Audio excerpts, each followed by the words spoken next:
I think you're right on target. The issue of particularly federal policy is something that, for instance, a plug for the Berry Center. One of the things that Mary Berry has identified as one of her prime objectives is to work on farm policy, to work on that at a state level, as her family has been doing for over 100 years. I mean, the Burley tobacco system in the state of Kentucky was one of the only pieces of legislation in the United States that protected farmers, that protected small farms. One of the only pieces in the United States that protected small farmers. And of course, you know, that has gone the way of the buffalo. But we have a precedence for it here in this state.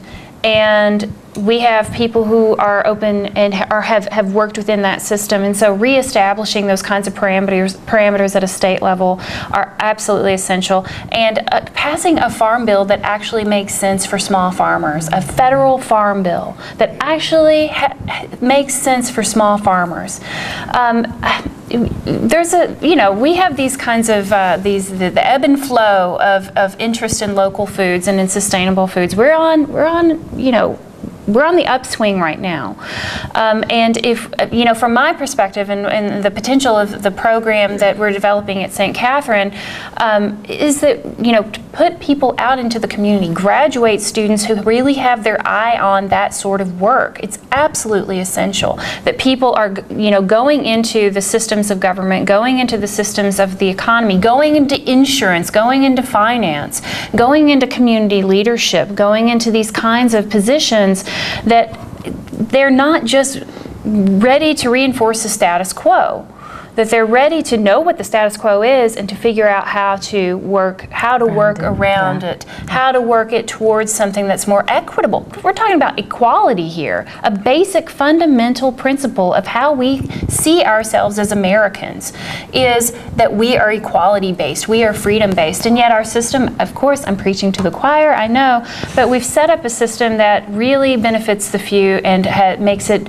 harder than hell for the people who are small local producers and small businesses to actually do the business that they need to do. And so, when we have, I'll agree with you, when I keep saying, I live right outside of Danville, and I keep saying, I just need to get Danville jealous of what's going on in Washington County and Springfield, and then maybe we'll get some more done in Danville. Because when I saw what was happening with New Pioneers, I was pretty dumbfounded. I was pretty taken aback to see what's happening in this community that is not happening in other communities, or which is happening only in kind of the nascent stages. And so, yeah, I agree with you. I think that there's a lot being done right in this community, and the more that we have people who buy into that vision, especially in terms of economic development. I mean, Dave was talking about the issue of, you're the one who gave me the statistic. 68% of money that's spent. Sister Claire. Okay, sister. This is a triangulation of information. So 68% of money that's spent in the local community stays in the local community. And I will give you some more numbers. I just did a little bit of research before I came, and I was looking at a University of Minnesota study that shows that of farms that gross annually income of incomes of $100,000 or less, which is most small farms, grossing $100,000 or less, 95% of their farm-related money stays in the local community. That's of their equipment purchases, their supplies, their animal feed, all those things. 95% stays in the local community. The contrast is for large farms grossing $900,000 or more, which is a lot. I mean, granted, that's a lot, but $900,000 or more gross, 20% of their farm-related expenditures stay in the community. That's major, that's significant. And if we think about this as a big economic, loop, in terms of encouraging and creating the conditions for entrepreneurship and for, a variety of different kinds of goods and services, this is how you grow strong local economies. And as if I'm an economist, but this is what my English background teaches me. I just had a couple of thoughts based on from what I've been hearing already, and we were talking about economic development, and it seems to me that what passes for economic development is strictly rooted in fear, and it's such fear that you will allow a factory, I'm thinking of one, that shares its neighborhood with a middle school, a grocery, and a trailer park, and they regularly emit some kind of smell that nobody explains. Nobody can explain. It's also known as one of the hardest places to work. They squeeze an inhumane amount of productivity out of its people. Now that's not something that you hear about with the kind of endeavors we're talking about. Individual farmers who know each other on a very human level. And it seems that when I was in the restaurant business, shortly before I got out of it, our economic development director, not here, who never seemed to have much interest in the businesses that were local and already going, said, yeah, we're out there recruiting restaurants now, meaning chains. And I just thought, what are you doing to us? What are you doing to us? And then I had a restaurant that, a lot of the stuff that I sold was locally grown, as much as I could. So I think we need to try to influence on a local level our economic development. But also another thing, it seems like our problem is messaging, and I don't have an answer for it exactly, except that it seems like it ought to be Madison Avenue's dream. What we are selling is really good food. The individual products that I buy, they are so flavorful that it takes very little preparation to get the most out of them. I can't believe that I can drive just a few minutes to get shiitakes that are cut the day that I buy them, and they are fantastic, and you don't do much to them. Go right there. The best lamb I have ever had also comes from that table. So it seems like, though, that we couch our message in, this is good for you, It's like we're selling ice cream in a castor oil bottle. And it's like we're getting in the way sometimes of what we're trying to do. It's like when we ought to be saying, this is hedonism to feel good about. Because it tastes fantastic. A friend of my brother brought to our house at Thanksgiving a bottle from a local winery here. And I didn't know, somebody brought me a glass, and I mean, I've had and enjoyed wines from this winery, and I thought, what California winery did this come from? I mean, and of course it was Horseshoe Bend. We are so lucky. It's right here, and it's something that we in our household and my bed and breakfast we've come to depend on. I haven't bought a store egg. I don't know when I last bought a store egg. I must have been out of Shannon's eggs or something. But it's just we've got such an amazing product that is also good for you, and yet somehow we're not. I think we're just very close to turning that key. I just think we must not be really that far. And I also enjoy going to the farmers market, even if we don't have an event. I enjoy talking to you, and I enjoy talking to Jordan. I think it's one of the better farmers markets I've ever been to. I can buy socks there, and I have. I can buy local wine that is really good. I can buy, and I've often thought we need to market it this way, you can get your entire weekend's food, you have a special meal, it's Saturday, you have a special meal that night, you can get your beef, you can get your lamb, you can get shiitakes to saute and put over it, you can get, bok choy to go with it, whatever, it's all right there. I don't know, I somehow, when you get too discouraged, then I start to think that we can't really be that far. I like that switch, James, in the marketing. I like I like the shift in the way we think about things. That's a good idea. We just need a lobbyist and an actual advertising agency from Madison Avenue, sure. Oh, pshaw. Yeah, but it seems like we need to emphasize not just the message that you should do this because it's good for your community, it's good for you, but it's also really fun. We didn't have to beg people to come to our event at the this weekend at Elizabeth's house. People were willing to pay a decent amount to get there, and everybody had a great time. And they had local stuff there. You know. It's not that hard. It shouldn't be that hard. Even promoting it sometime, because we'd often have that conversation, how do you slow people down to stop by the farmer's market? And you have to improve your visibility or the communication to the public that you're there. You know, we talked about moving it out here on Springfield Highway before, where the intersection is. But if not, that you somehow promote it to let people know, you know, maybe they've forgotten you're there on Saturday mornings from 8 to 12 or whatever. If there could be some advertisement or something there where So you haven't, of traffic can see it to remind them. You know, it's like, oh, the farmer's market, I need to stop there. I need to. I think the ones that really participate in it regularly don't have to be reminded that it's there. You know, James has to be reminded, Dave has to be reminded it's there. Martha, they know, you know, it's there every Saturday. Because we're in the habit and we know it's a good thing. Right. So I'm talking about reaching out to alert other people, to make them aware of it. You know, I see churches with these signs with the neon, you know, come to Jesus. Maybe we should put that on. it says come to Jesus, and it really means the farmer's market. Check them.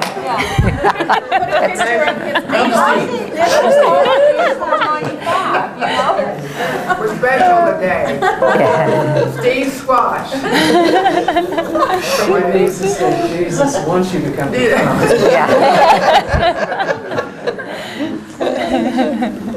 One of the things that, as an educator, that I always think about is, it seems like one of the issues that we desperately need to deal with is just the education of the people here, to help them understand what they're supporting when they go to McDonald's, clearly what they're supporting when they do that, and what they're supporting when they buy local food. I mean, the health issue is pretty clear, but we need to educate them on that too. But I think we need to educate them on the other side, which is, what are you supporting when you support the chains? You know, 22 students in English 101, no.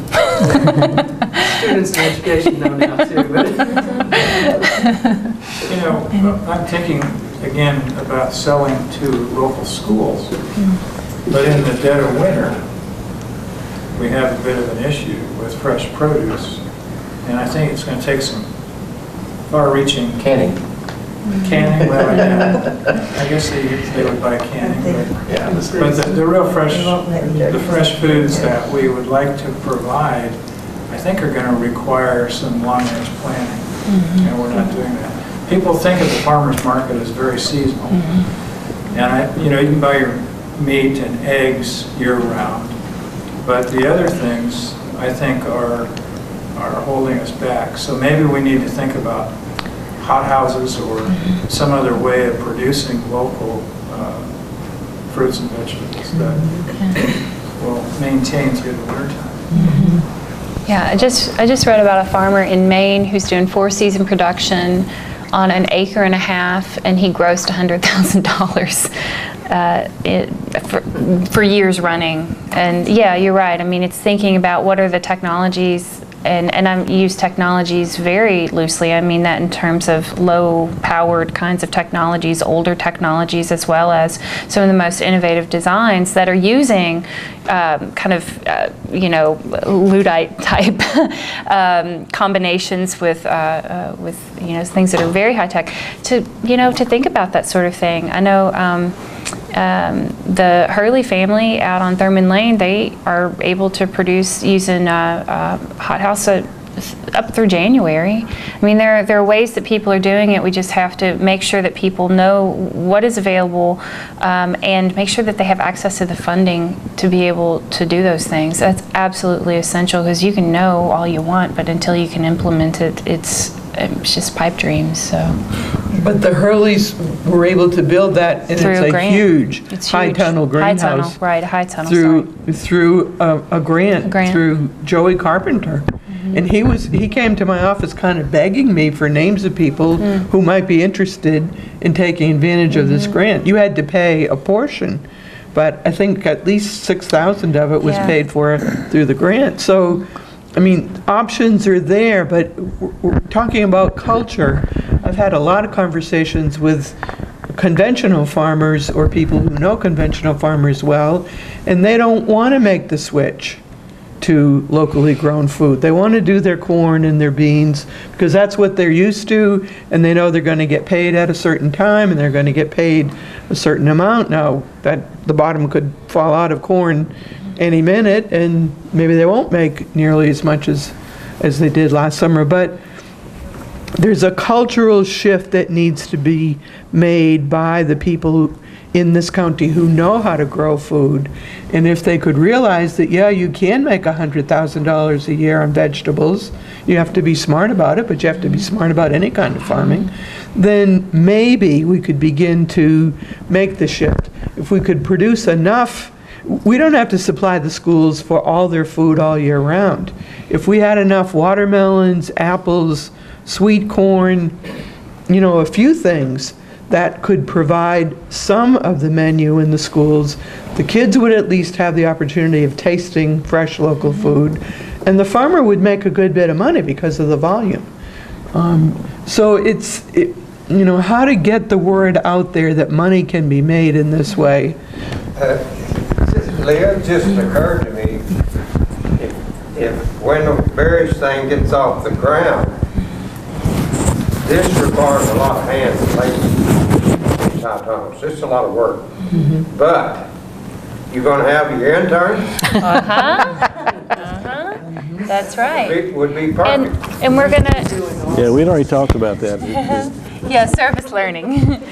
We're absolutely going to depend upon producers in the community for our students to do those things, and I hope that it's a mutual relationship so that if somebody, you know, wants to, and we have to have these conversations with people who are part of the conventional system.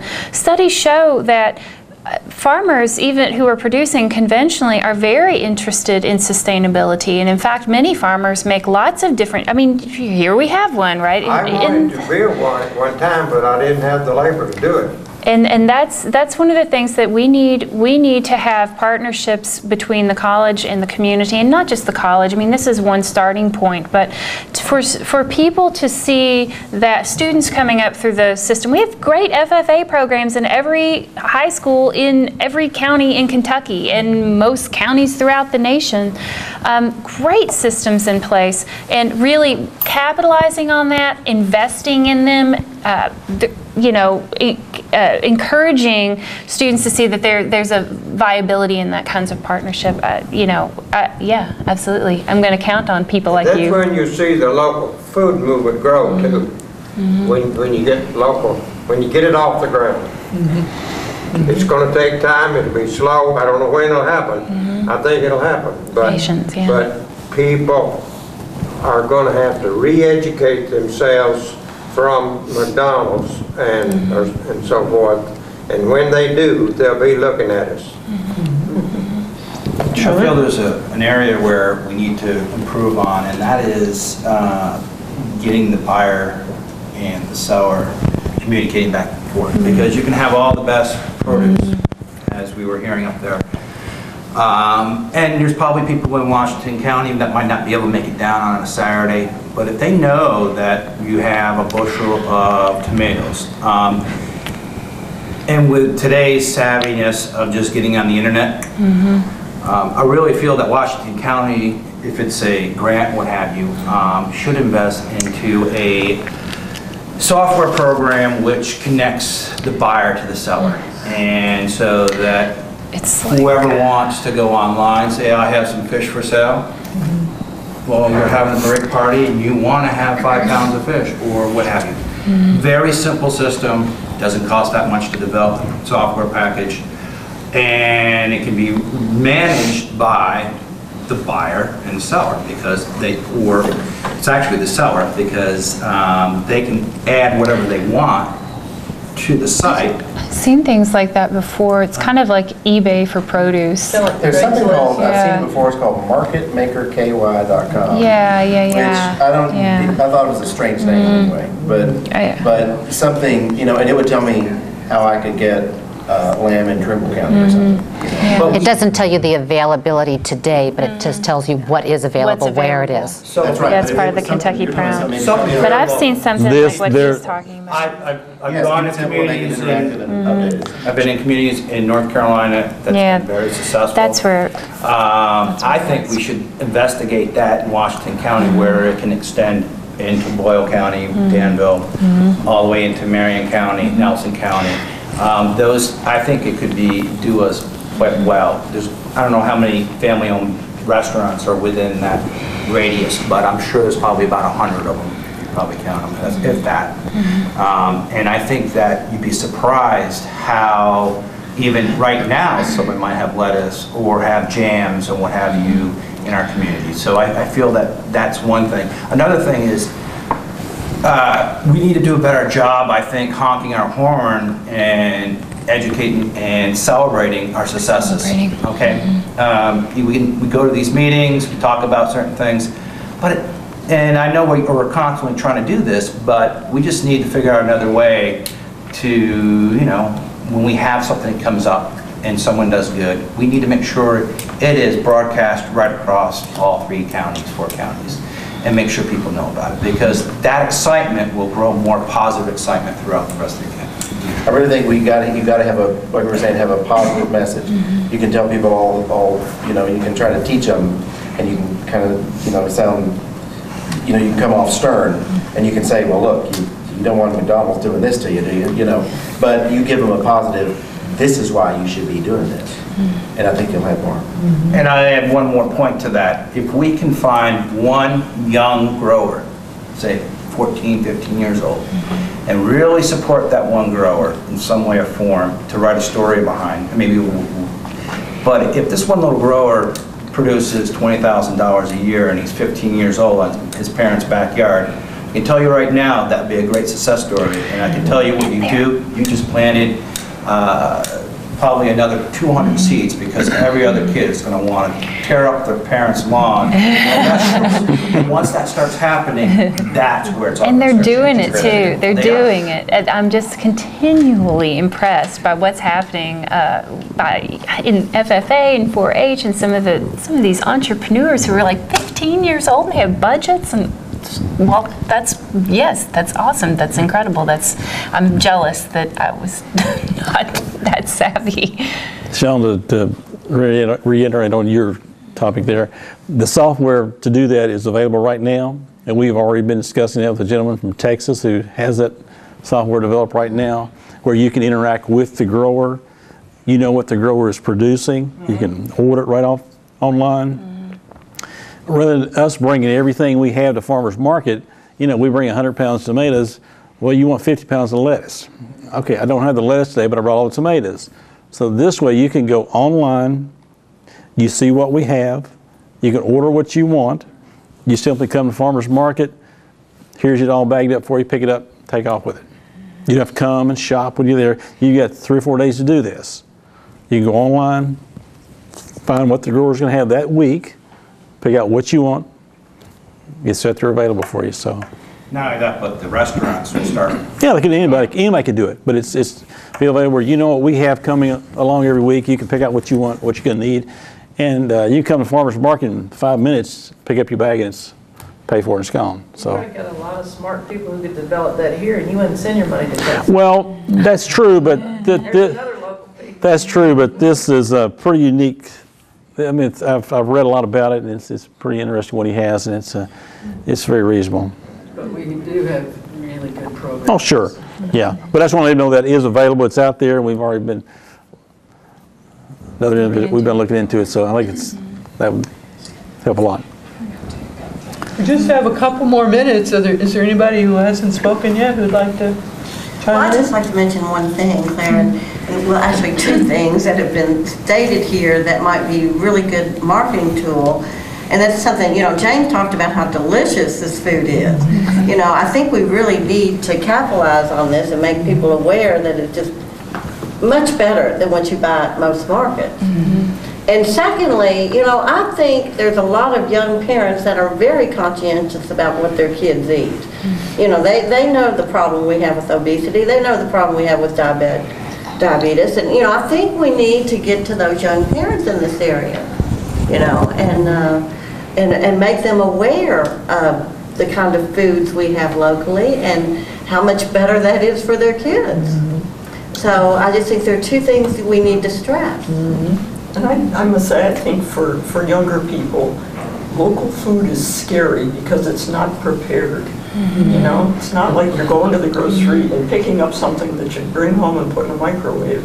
And learning how to prepare food, again, it's a whole new learning, I think, for younger folks. That's a good point. Anyway, and it's something we really need to think about, you know. I want to ask you now, you've been in marketing a long time in this county. What works best in terms of, and what is the best mechanism for reaching people? Where do you get the most response from? Well, I'll tell you, at the beginning, I think it's Facebook. Well, that social media is very important. That's very true. That's the. Facebook, I'm finding just is really, in terms of just finding out what's going on in our community. You know, when you're on Facebook, you're finding out a whole lot of stuff. More than you want to know. But it's a real good tool, and it's an educational tool. You know, we used it just for the Christmas Crafters Market that we had in downtown Springfield this past weekend. A lot of people told me they saw it on there. And so, I mean, I think that social network. That's the way to do it. It really is. That's where it's at. It really is. One of the exciting dreams that I've had for a long time, a friend of mine in Omaha, Nebraska told me that she was part of a, sort of like a co-op, a place that you would go, maybe 3 or 4 of your friends would get together, and you would go maybe on a Saturday morning, and when you got to this kitchen, there were chopped onions, chopped celery, chopped peppers, chopped this, wash that, and you would cook your meals for the week and bring them home and freeze them and pull out one a day. But it was a social event. You were there with your friends, you were laughing, you were talking. One might be teaching the other how you make this dish or that dish out of this particular. And so, you know, we're not there yet, but wouldn't it be exciting if we could develop a place like that in one of our unused storefronts, perhaps, where the younger moms in particular would think it was fun to go and prepare their food for the week, and you know, pay the cost of that food plus a little bit more maybe, but it would still be cheaper than buying prepared food from the grocery store, and it'd be a whole lot better for your kids, and it'd be supporting our local farmers. A question I have, because I know the WIC vouchers have been given out with our local health departments.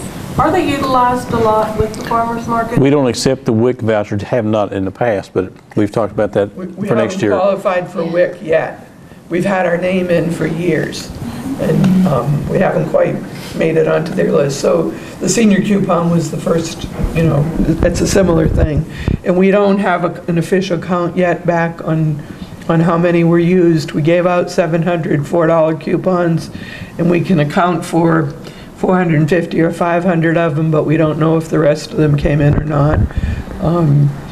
So it just made me wonder about young families, if they, you know. Yeah, I heard from a neighboring county that the WIC coupons were not used as much as the senior coupons.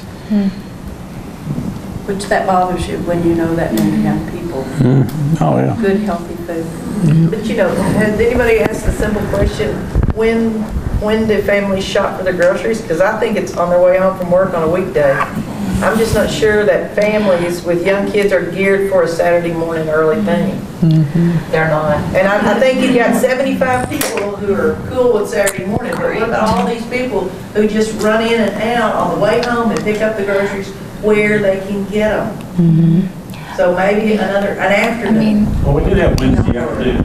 Or maybe another location that's on the, somebody talked about trying to funnel people into downtown Springfield. Some people don't need to go into downtown Springfield, they just need to pick up their food, you know, on the way home. This is something to think about. Well, I think that alternatives to direct marketing, where we have local foods being offered in kind of conventional grocery stores, is really essential. I mean, I don't know how you work that system. I don't know, but I think it has to happen. And I know, for instance, Matt, the Willisburg store, I mean, I had a student go out and interview and talk to them about how they've integrated local foods, and a lot of it they're producing themselves, and a lot of it is from the Amish community. What more do you know about how they market? I was just going to ask, I don't know. It seems like they have a lot of stuff there on consignment. So people that had surplus, I mean, I don't know. Yeah. That's basically how it is. Who they allow to have and who they don't, but there's always something there. Yeah, and I know that sometimes at the Kroger in Danville there will be one little display that has, a few local vegetables. I don't know how they've worked that, but I do think that it's essential that we start figuring out how to get local foods into the conventional supermarkets, because I think you're absolutely right. I mean, I know I'm the consumer at my home. I am very, very, very lucky that when I get home tonight, my dinner will be waiting for me because my partner cooks it for me, and he's also the food shopper, and that's when he does it, on his way home from work, almost every single day. You're very lucky. I am incredibly lucky and spoiled, and I recognize that fully. But that it has been a real challenge for us, because these are the things that I research and encourage and support, and we both believe in them. And when I go to the farmers market on Saturday, and actually in Danville, one of the things that they've just done is the former mayor of Danville, Mr. Bowling, he owns a storefront property, and there was a little office space available, and so for the first time, Boyle County Farmers Market is able to have a little space. It's open on Thursday evenings, Friday evenings, and then Saturday during the day, and just to have a little space for the indoor space during the winter months, that they are able to sell their goods, and it's for the price of utilities. To have community members who do own property and who are kind of buying into the vision, it's just one example, and I'm not sure how it will go for them. It's been really hard for me to get back to Danville by 7 o'clock when they close. But for lots of families, I think that that's absolutely essential, is figuring out how to make it convenient, and as well as all these other factors, education and preparation and valuing that. So. And most of all, it's about values. Yeah. It's about what's important to you. Is your money more important to you than a sustainable world? Well, and is your time more important to you than a sustainable world? And is, having what's advertised on TV more important to you than a sustainable world? I mean, it really all comes down to, what do you value? If this had been 30 to 40 years ago downtown Springfield, it would have been full on Saturday. Yeah. Yeah. And no problem selling out of everything you had. But like many things that we know from our lifelong experience, we're not living in the same world. And we never will again. We're not going at minimum we got to 2 figure out what's generations next. away from that. Yeah. Very, very minimal. That's gone. 2 generations. And if we fight it, Before the bypass. we'll get there. Well, this has been a very interesting conversation, and I want to... Could I just ask if the woman who gives away bushels of tomatoes for food You want your office number?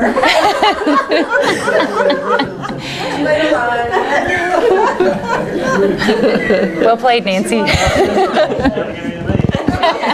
didn't have any giveaway this year, so it depends on the season. So I'd like to thank our panelists, Steve Smith, Eileen O'Donoghue, and Dr. Leah Bayans, very much for preparing and being here tonight and sharing with us. I'd like to thank every one of you for this excellent conversation and for caring enough to show up. And a special word of thanks to our videographer and expert cable channel person, Gary White, who has always done a wonderful job in enabling what happens at these forums to be spread throughout Washington and Marion and now Nelson County through cable channel 6, Central Kentucky TV, which in Bardstown is channel 116. I'm not sure what numbers apply in Marion and Washington County, but I think all of our listeners will know that. So thank you very much, one and all. And may we keep up this great work, because what we're talking about and what we care about can make enormous difference to the future of our beloved planet and all of our beloved children and grandchildren and great-great-great-great-grandchildren. So thanks, and have a great rest of the evening.